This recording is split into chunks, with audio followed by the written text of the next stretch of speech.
So imagine a society, right, where humans live for like 800 years in absolute luxury. Oh, yeah, like surrounded by emerald-embedded lakes and these botanical marvels that are literally 30,000 years old. Right. And get this, possessing even a single sewing needle is considered like the ultimate sin. It is completely wild. It really is. So today we are doing a deep dive into a translated text. It's called A Glance at the Thousand-Year World by an author named Sufeng. And it is definitely not your standard utopian fiction. No, not at all. Because usually when we dream up a utopia, we just imagine this highly optimized version of our own lives, right? Like we picture flawless healthcare or perfectly synchronized public transit. Right, maybe an end to war. Exactly. We Right. basically want the exact same game, just, with better rules. But stepping into the world described in this text, it just tears that whole familiar blueprint to shreds. Hmm. We are looking at a landscape that is radically, fundamentally alien. It really forces a complete paradigm shift. Right. I mean, we are entirely leaving the mortal realm behind here. The author uses this thousand-year world as, well, like a philosophical mirror. By reimagining what life looks like without the burdens of personal possession, without the human ego, and crucially, without our foundational biological drives. Which is huge. It is. The text really challenges us to examine the root causes of our own daily suffering. Okay, let's unpack this. Mm. Our mission today, for you listening, is to decode this highly detailed, incredibly vivid depiction of completely different society. Yeah, it's so specific. Right. We are talking about a place where inhabitants have zero psychological baggage, and they structure their entire civilization around reciting poetry, eating these giant fragrant melons, and following a completely inverted set of biological and moral rules. Just a whole inversion. But before we even get into the weeds here, I'm genuinely stuck on how to categorize the source material. I mean, are we looking at a spiritual text, an intricate fantasy world, or some kind of philosophical manifesto disguised as fiction? Well, I mean, it functions as all three simultaneously. Right. Which is exactly what makes it such a dense read. Right. The best way to approach it, I think, is as a philosophical critique wrapped up in a deeply pastoral vision. Because to understand the philosophy, you really have to understand the physical reality that the author builds. And the geography is, like, highly specific. Yeah, very specific. It's located in the Lotus Mountains, specifically around these areas named Mount Butterfly, Sakura Island, and Lush Highland. And the population density is almost shockingly low. Like, across a 200-mile radius, there are exactly 300 celestials. 300, that's it. It's so vast, yet incredibly intimate. And I love how the text grounds this ethereal, immortal world in some surprisingly mundane agrarian routines. No, the daily chores are a massive part of it. Yeah, we get this walkthrough of a typical morning with a celestial named Jade. So she wakes up, puts on a skirt made of transparent silk, and just walks out into the sensory explosion. Right, the silver waterfalls, birds soaring around. Exactly. Flowers with these massive beige stamens heavily laden with nectar for the bees. But she doesn't just, float around playing a harp or something. No, she goes right to work. She does. She grabs a willow basket and goes out to feed 3,000 silkworms kept in these massive bamboo baskets. And the author deliberately includes that physical labor, to erase the boundary between the divine and the daily chore. Yeah, she literally shakes the basket so the silkworm excrement falls through the gaps. Right, and sweeps it into a dustpan to use as fertilizer for the flowers. No. It's just so grounded. It connects their high spiritual existence to the literal dirt. Because, well, a society cannot sustain itself for thousands of years without a deep functional relationship with its ecosystem. Which brings us to this really interesting moment. During these chores, we meet a 6-year-old boy named Loom. Right, little Lung. Yeah, and he's being taught by these elders, Uncle Mock and Uncle Bina, and he's reciting poetry about the world being created in a holographic order. Yes. He explicitly asks Jade what it means when the poem says all beings are sentient. What's fascinating here is the mechanics of that sentience. Jade explains to the boy that everything, the river, the flowers, the stars, the breeze, even the melons and the birds, they can all feel. They're all conscious. Exactly. But a holographic order means something very specific. Like, think of an actual hologram, right? Okay. If you cut a holographic photograph in half, you don't just get half the image. You get the entire original image, just smaller. Oh, wow. Yeah, every single fragment contains the information of the whole. So in this world, Every single piece of the universe contains the consciousness of the entire cosmos. So there's no hierarchy. Right. Yeah. There is no hierarchy of importance between a celestial being and, like, the stream they walk over, because both contain the exact same universal awareness. Wait, hang on. I'm genuinely stuck on this point. You're telling me they eat the melon, but the melon is fully sentient and contains the consciousness of the universe. Yes, exactly. That sounds horrific. I mean, if everything in this holographic order is perfectly sentient, like if the plants and the fruits have the exact same emotional capacity as jade and long, isn't it a massive contradiction that they harvest and eat them?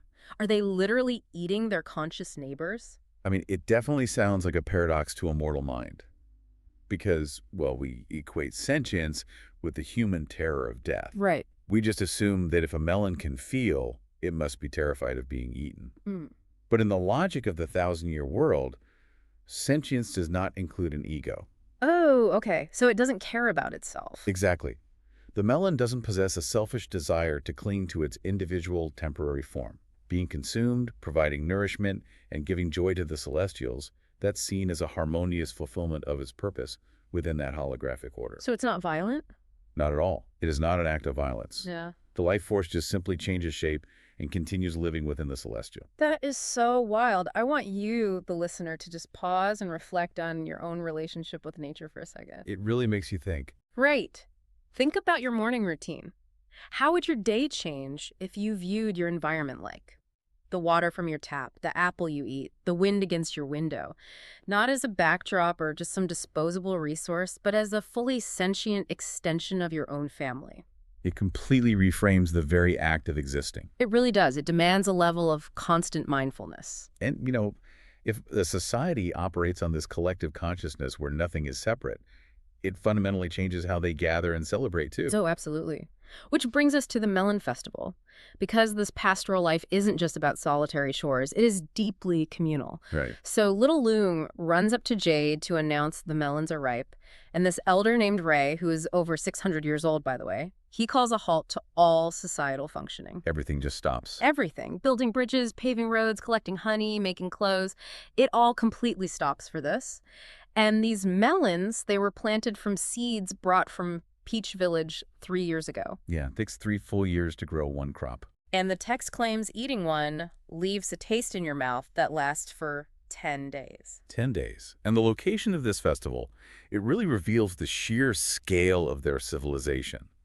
They gather in the entertainment garden, which the text notes is 30,000 years old. 30,000. Years. Try to conceptualize a society stable enough to maintain a single garden for 30 millennia. It is an absolute architectural and botanical marvel. I mean, it features a central square surrounded by 300 stone benches, exactly one for every single celestial in the region. Every single one. And there's this ring lake filled with bizarre coral reef-like rockeries that are embedded with actual emeralds. Just covered in gems. Yeah. There are hundreds of varieties of flowers, meticulously curated bonsai trees, wandering Jews, and lotuses. And in the center of this breathtaking marvel, an elder named Pine, who is over 800 years old, he delivers a lecture that lays bare the core philosophy of the text. Right, the lecture. He tells the gathered celestials, quote, "Mortals suffer a lot because of their possessions." Yeah, he explicitly warns them to never admire luxury or possess even a needle.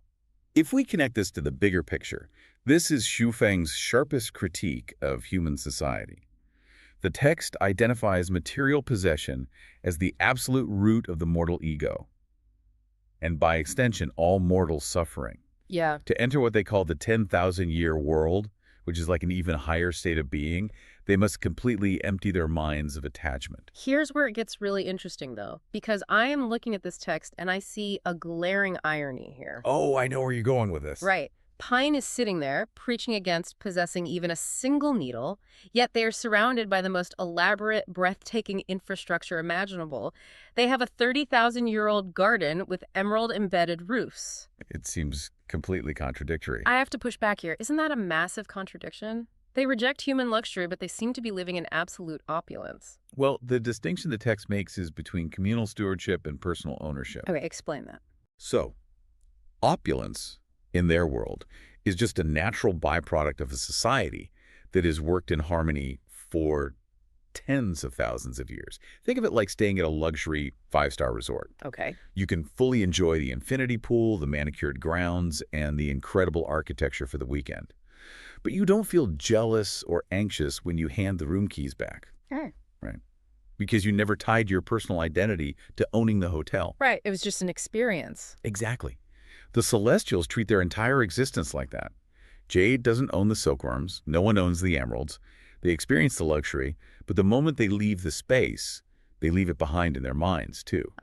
The suffering comes from the human desire to build a fence around the garden and declare it private property. That makes a lot of sense. If you're listening to this on your phone right now, like a phone you paid for that you protect with a case and a passcode, imagine trying to just leave it on a park bench because it belongs to the holographic order. You couldn't do it. We are so heavily hardwired to protect our stuff. The idea of walking away from it without a second thought feels almost biologically impossible for us. It really does. And if we accept that they don't own gardens or silkworms or emeralds, we have to look at how they handle the ultimate form of possession in human society. Relationships. Exactly. Relationships and intimacy. How does a society without personal property handle a biological drive? The text tackles this head-on, actually, because the festival isn't just about eating melons and listening to lectures. The main event focuses on a character named Meta. Right. She has traveled from Lush Highland, and she is looking for a mate.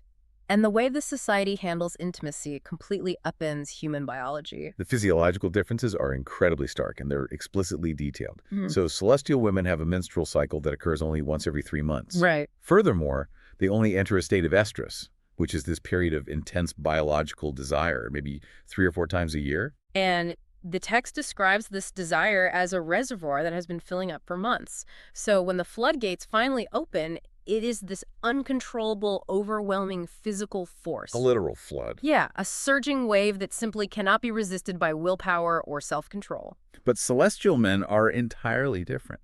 The text states that they have no innate sexual desire whatsoever. None at all. None. Unless they are actively stimulated by a woman in estrus, they are perfectly content, celibate, and experience zero lust. It is a total inversion of mortal biological stereotypes. Completely. So Maida is in this overwhelming state of estrus, and the courtship ritual begins.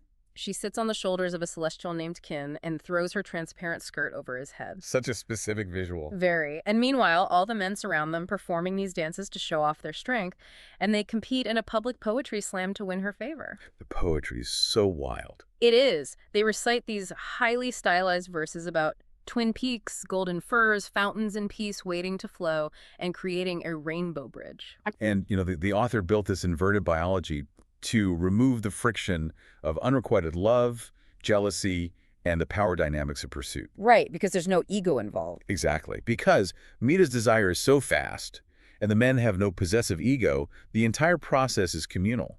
In fact, Mita is so overwhelmed by her biological state that she can't even choose. Right, Ray steps in. Yeah, Ray, the 600-year-old elder who organized the festival, he simply steps in and orchestrates the outcome. Yeah, Ray tells Jade to take Maida to a room to rest.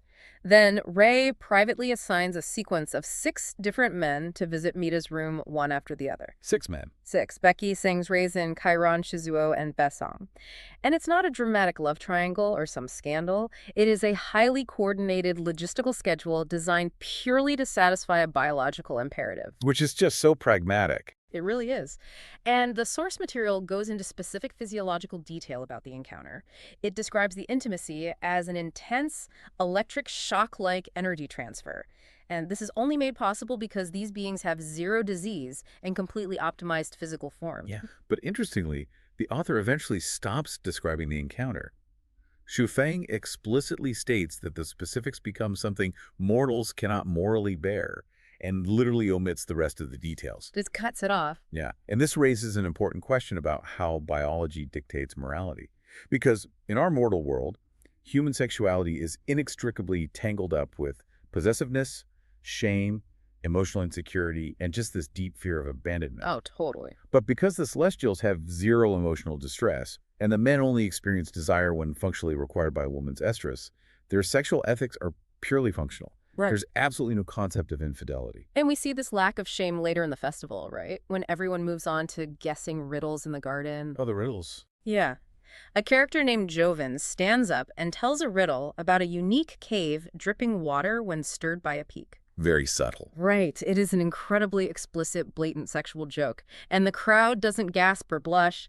They're stunned for a second, and then they erupt into a laughter that echoes to the clouds. There is zero taboo. And that laughter demonstrates how deeply integrated and joyous their reality is. The riddle isn't dirty to them, It's just a shared biological truth. So what does this all mean? The author has completely stripped away the psychological messiness of human intimacy. There's no wondering if someone will text you back, no heartbreak, no jealousy over an ex. Right. But I have to push back again here. Does removing all that psychological baggage and making intimacy this scheduled, highly organized biological event, literally orchestrated by a community elder, does that actually make this a utopia? Or does it strip away the romance and the mystery and just turn intimacy into a really well-organized chore? Well, the text would argue that what we romantically call mystery or passion is often just anxiety and ego attachment in disguise. Ouch. But fair. Right. We mistake the fear of losing someone for the feeling of loving them. For the Celestials, joy is found in the complete lack of friction. We build our moral frameworks to manage our chaotic biological impulses. That makes a lot of sense. So if you change the hardware by eliminating the constant male sex drive and concentrating the female drive into these seasonal communal events, then the moral software has to change too. Think about your own deeply held values for a second, right? How much of what you consider your unwavering morality is actually just a byproduct of human biology and psychological anxiety? It's a tough question. It really is. Yep. If your physical biology changed overnight, like if you had no innate desires, or if your desires were on a strict seasonal schedule, would your moral compass simply rewrite itself to match? We have looked at a world that suggests our greatest human traits, our intense loves, our deep attachments, our desperate desires, might actually be the exact anchors keeping us mired in suffering. Let's recap our journey through the 1,000-year world. We started with Jade sweeping silkworm baskets in the morning mist, exploring a society grounded in a holographic order where, a melon has the consciousness of a star. Yeah. We explored a 30,000-year-old entertainment garden where elders preached the total abandonment of personal property, treating luxury like a communal breeze rather than a possession. That's I'm passing through. Exactly. And we analyzed a society that completely upends our human notions of biology and morality, turning intimacy into a guilt-free release of elemental energy. And at the very end of the source text, the author leaves us with a really profound concept. Shuofeng mentions that we, as mortals, will only be able to experience the full picture of this 1,000-year world as our own life structure advances and our consciousness improves. Which implies a literal evolutionary leap. Yeah. It suggests that we physically and mentally cannot comprehend a true utopia until we evolve past our current state. We just don't have the capacity yet. Right. Which leaves you with something huge to mull over. If the next step in human evolution requires entirely shedding our current moral and biological frameworks, requires shedding everything we know, what part of your mortal identity would be the hardest to let go of? Is it our suffering, our jealousy, our messy, complicated biology that actually makes our lives feel meaningful? If you take away the struggle, do you accidentally take away the humanity? It brings us right back to where we started. When we dream of a perfect world, we usually just want to fix the broken systems of our own society. But the 1,000-year world asks us to imagine a reality where those systems were never built in the first place, because the humans inside them are entirely different creatures.